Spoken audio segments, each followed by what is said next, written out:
Apologies for no music for the introduction or anything, but I couldn't really find anything about Ukraine that wasn't offensive, so not touching out with a stick. Anyway, welcome to the Oplot BM review, everybody. This is a pretty fun tank.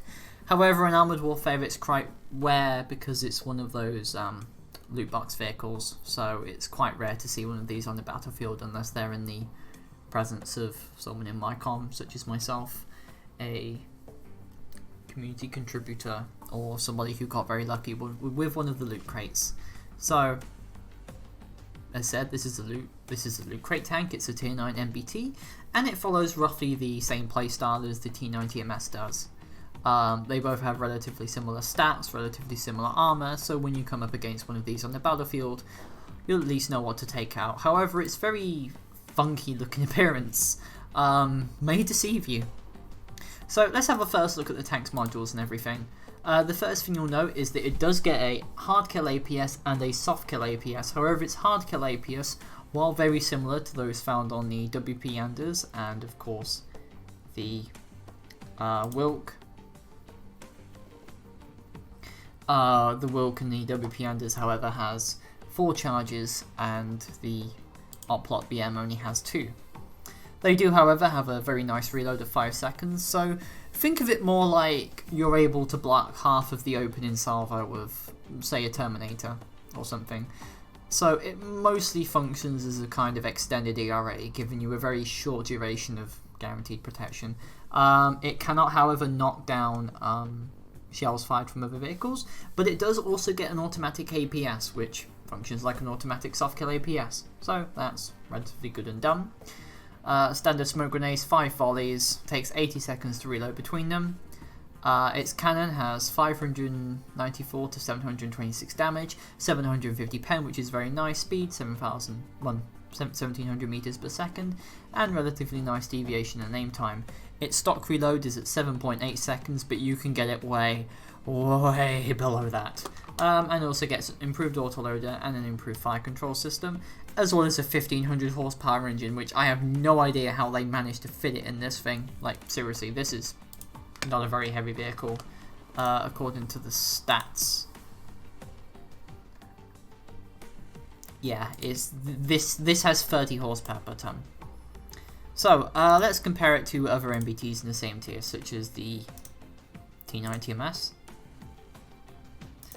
the Type 99A,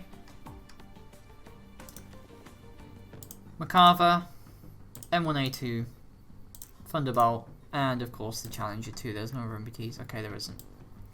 So, as you can see here, it and the T9 TMS have very similar stats, the T9 TMS having 30mm or more pen, and the 2A6 lead in the pack with basically better penetration than most tier 10s. Its DPM is absolutely exceptional at 6,300, beating out just about everyone else, and its reload is the fastest MBT 125mm reload in the game, which is amazing as well. Its DPM is practically through the roof, and considering these are very punchy shells, means that every single one of those shots will hit, unlike other vehicles with high DPM. Its hit points, however, is kind of lacking, and it has the same hull and turret armor as the T9 TMS, with the rest of the pack having more Western style stuff. Camouflage of 20% is yee, and the view range is okay for an MBT. However, its gun depression is a little bit better than the T9 TMS, but gun elevation is not, and its maximum deviation and aim time is relatively box standard for a Tier 9 MBT with a relatively good turret traverse. My own personal stats on this thing, as you can see, 6.24, and just about everything like that, really. Commander wise, I have, to be honest, the only commanders you should really be taking with this is either going to be Victor or Cortez. This thing's reload is so fast, 6.24 seconds, compared to the T9 TMS's 6.8. Basically means that I haven't really found a reason to use Rachel, and not to mention this thing's relatively weak armor means that you don't really want to be extended in the open against people for a while. This is a dogfighting tank, but for short durations of time. If you mess up, the enemy will kill you. So, Cortez, as usual, chance of dealing max damage, which means you'll always be dealing 726 penetration. Driver wise, box standard MBT stuff goes, off-road driving and field repair, and for the gunner, whatever else you want to pick really. I just went with quick draw and preventive maintenance. Apart from that, it's gun wise, you can have some missiles, 865 pen, however for tier 9 it doesn't really seem to be that great, but at least the heat rounds and the AP rounds are relatively punchy either, so take a good shot at both. Standard surplus part, first aid and improved fire extinguisher. I don't really recommend taking anything else. This is a Russian style MBT, so the Amarak is going to be very precariously combusty, as well as the fact that the engine, with all the heat rounds flying around, trust me, you don't want to get set on fire. With the fact that the Abrams series has also got the uranium shells, means that you will get set on fire quite a few times. Apart from this wise, the most success I've been having has been gun breach, advanced muzzle reference system, improved filters, and of course improved Pioneer toolkit, but results may vary for you and other people. So the number one question about the Oplot BM is, what the fuck is this and where the fuck do I shoot it? Now, as I said, it has a relatively roughly similar armor profile to the T9 TMS, so let's have a look at the T9 TMS's armor profile first. Of course, versus itself, as you can see, weak lower hull armor, relatively strong turret top, but of course if you take that composite armor off, you will be able to start penetrating it with high penetration rounds from tier 10s and some tier 9s, and of course the turret ring is quite large as well. The side armor, while it has some protection versus missile rounds, however, is still relatively weak to AP shells, as you can see here. Mudguards, underbit, and of course the cage armor and turret, which is where the Amarak is. The Amarak also sits roughly on the bottom floor of the tank. So that's the T9 TMS. The Oplot is relatively similar, as you can see here. Again, very weak lower plate. However, the turret ring is quite well armoured, so going hold down can be a thing. However, the lots of VRA on this thing, but if you manage to punch through all of that, you may be having some issues in the end. However, its side armor compared to the T9 TMS is relatively quite weak. It does have some protection versus missiles and such, but if you get to the side of it, you will punch through it very quickly. As you can see here, it's not really that thick, and of course it also has the lower plate weakness, so shots for the lower plate can and will go into the Amarak if they go far enough. Apart from that, it's a relatively pretty fun dogfighting tank to use. I have two games, one of which is more of a extended game, and the other one was quite a bit of damage done in a short time. So let's have a look at those two games. So the Oplot BM, unlike quite a few tier 9s, does have a fighting chance versus tier 10s. This is mostly with commanders you can use, with Victor doing extremely good module damage, and the fact that the shell is heavy enough to give you a one-shot tracking potential, and the fact that Cortez giving you basically 100% chance of always dealing max damage, combined with your relatively fast reload, means that you can make mincemeat out of them quite quickly. Now, before the Oplot BM side skirts did actually mean something, however at the moment it does feel like it's mostly a cosmetic feature. I would like to see these change to have some heat protection in the meantime, as yeah, you don't want to get inside with this thing. As you can see, on the left and right of the tank are the APS wheels things. The Anders and the Wilk have 4 of them, and this has 2, so this must mean that they each carry only 1 shot, so I would like them to have some more, as I feel like this is more of a Macarthur variant of a T9 TMS, with its protection being more on the APS side rather than being on the armor side. So seeing that the rest of my team isn't going to go at all near the top, I don't particularly want to. Even though I can deal significant damages to tier 10s, I still don't want to get near them.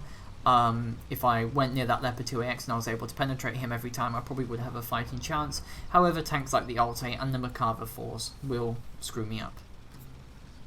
So, for now, we are going to go through the bottom part of the map, which I've actually started doing with my sorry friends when they're available in platoons and stuff, and that's simply because most of the time one enemy team goes north, the other goes on the bottom, and they end up meeting up and having a kissy fight. It's weird. As you can see here, this tank is pretty decently mobile. The almost 30 horsepower per ton of this thing. How did they fit an engine this big? I do not know, but regardless, that's fine for now. And as you can see through the ARA indication, it doesn't actually provide that much for the top of the vehicle, although I think those panels might just be an additional layer of ERA strapped on. There is a ton of ERA on this tank. However, I do end up missing the Wilk. I should have taken a shot there, but it doesn't really matter, because in the end I did enough in this game. You can trust me on that one. The Oplot BM, like I said, has a similar playstyle to the T9 TMS, so you kind of want to use it in short periods of time. You want to use your fast reload rate to get off a couple of shots off at someone, back up, get a couple of shots off again. You don't want to be in extended fights with this thing, as the weak hull armor, especially the fact you can be tracked easily, and the weak side armor means that you can be penetrated by virtually everything you see, AP rounds wise. You can see here 726 to that PLR1. But it means that when using this thing, as I have discovered, you need to be very, very careful about what you do. This is one of the reasons why I don't really particularly enjoy using it in PvE, is because it doesn't have the armor to count. And while its DPM and DPS and shot per damage is absolutely through the roof, it can't really help. The game is having some issues here. I have had some latency issues with Armored Warfare in the past, so unfortunately you will see the game skip ahead at some. I did think that McCarver was on the other side of the building for me, but he was on the other side of the map. And as you can see there, they have another McCarver who is using gear. How do I know who's using gear? Watch the APS reload time a little bit. So, pop his APS with this shot. This is 6 seconds going ahead. Yep. And a little more than 15 seconds later, for whatever reason, this guy has another APS shell inbound. So we've just reloaded extremely fast, and if that Merkava hadn't have obviously popped his APS again, I would have done around about 2,000 damage to him in the space of around 18 seconds, which is actually pretty decent for an MBT. In fact, that's Merkava ready rack levels of DPM, so that's all good. However, you don't want to take this thing near places where you can get shot, funny enough. So I'm going to have to go the long way around on this map and go through more the center part, well, the town part of the map. So for now we're going to keep going around, and I'm going to support this Challenger 2. You may notice me using him as armor, and that's because he has a lot more armor than I do, and of course he can take a hit unlike me. We're going to see where the 750mm penetration, I would have been penetrating this guy with every shot with my 9TMS. That's one done in the ammo rack. He's bouncing on me, however, it's very likely these are panic shots. Ooh, another hit done.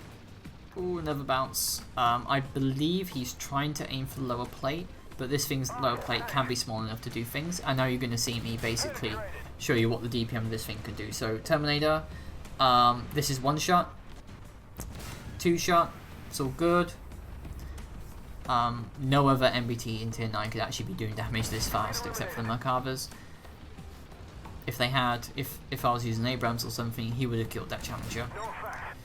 So for now, if I did T9 TMS, that 780 pen would be going through this Merc, but it is not. So we are facing a couple of bounces here, and he's finally going for my lower plate. This thing's lower plate is weak. I'm pretty sure Tier 5s can go through. So for now we've done 5,499 damage, which isn't bad. You've seen how quickly this thing can rack up its damage. It's more of a DPM APS oriented version of a 9TMS, if you didn't know. And for now we're simply going to punch through this 2A6, which is good. It's all lovely and jubbly at this point. So at this point the game is basically over.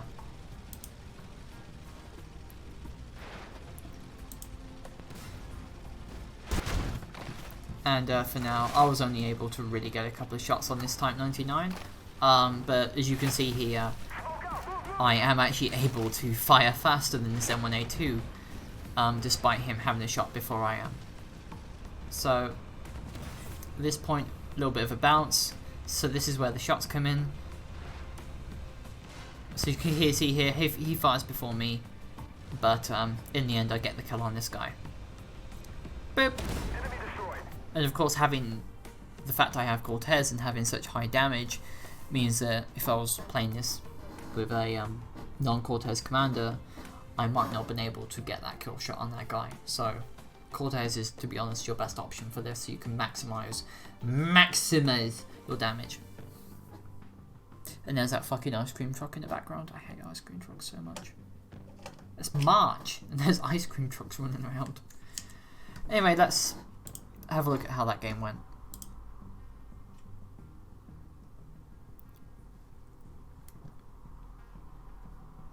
As you can see here, in the end I did 7,286 damage and gotten 2 million credits.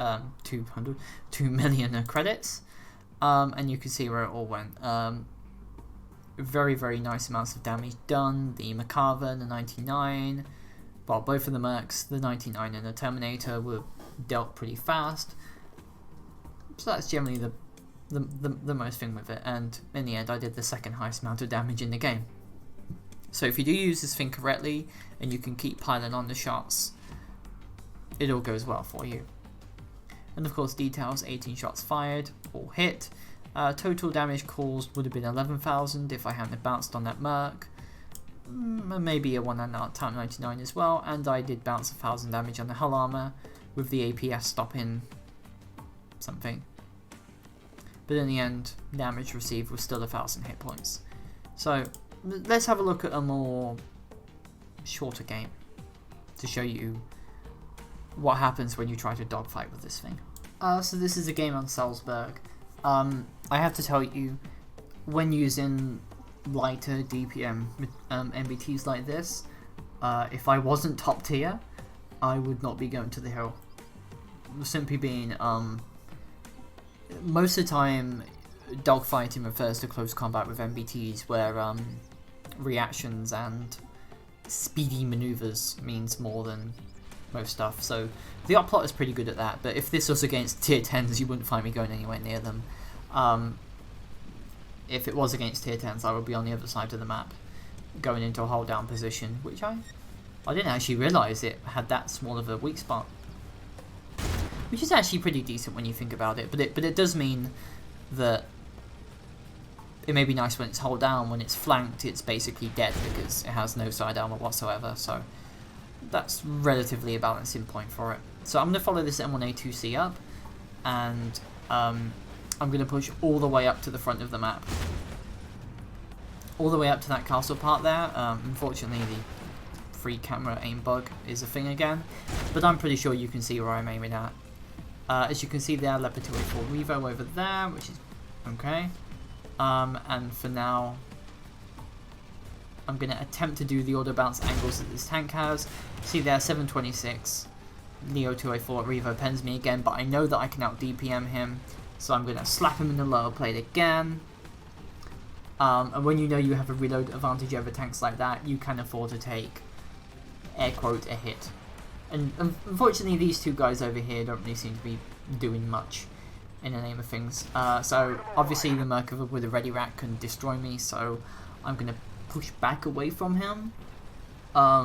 This thing, like a T90 mess, does have a fear factor for some people in that it rapidly deals damage. So as long as you keep firing at people like that, you can bully them into submission. Just don't show your side armor.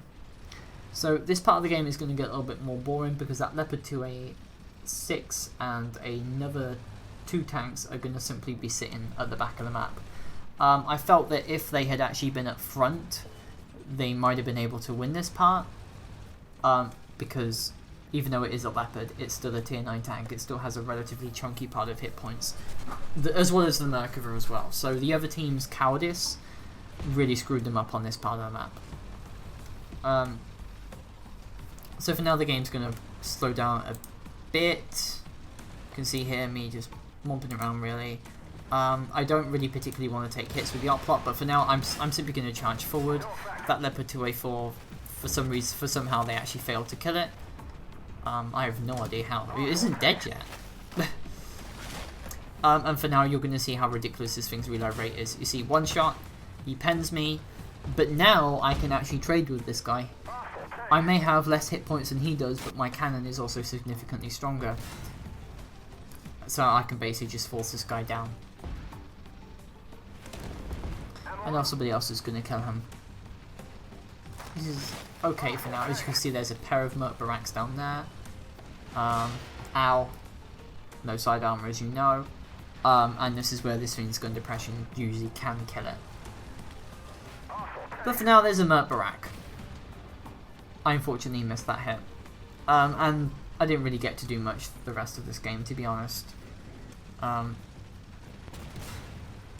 Never 726 down there. It's nice to have Cortez, trust me. Unfortunately, I did bounce on that guy, and that is all for that game, to be honest. But I wanted to show you how quickly it can rip apart enemies, but how quickly it can also be ripped apart as well. You see how easily the enemy were able to deal damage to me. So, like I said, you don't have armor. You only have hit points. So while MBTs kind of have armor and then hit points, you only have the hit points. Which means you can't tank, you can't really lead with this thing. I really don't like ice cream vans. But at least that makes some kind of sense in the end. This is a support tank DPM vehicle. If you do get a reasonable chance to get one of these things, I would say go for it. It's been one of the funner tanks I've ever played in the game, and I have thoroughly enjoyed my time with it. However, it is a loot box vehicle, so it means the individual chances of obtaining one is quite low, but hopefully the loot box chances should be changed soon. Overall, I give this thing 1 Top Gear trip out of 5 Ukraines. Wow, that actually sounds really low. I give this thing, I give this thing 5 Ukraines out of 2 Top Gears. And I hope you enjoyed the review, and at least you have an idea of what to expect out of the Oplot BM, whether driving it or coming up against it on the battlefield, or even having it as a teammate. For now, like and subscribe. It's always good to have more subscribers. And liking the video boosts my ego up to 3 other tank levels. And as always, a personal thing for me is that I'm currently trying to get money together to be able to pay to transport to the airport there and back in time for my wedding, as public transport is expensive and so are taxis, so I decided to just get a taxi because it's actually just as expensive for public transport. So if you want to help out with that, there is a donation link below, and trust me, even a couple of dollars helps. For now, I'll see you all on today. I'm actually recording this on Tuesday, but this will be out on Wednesday for a Armored Warfare Hangout stream, and then hopefully I should also have a PvP stream on Friday.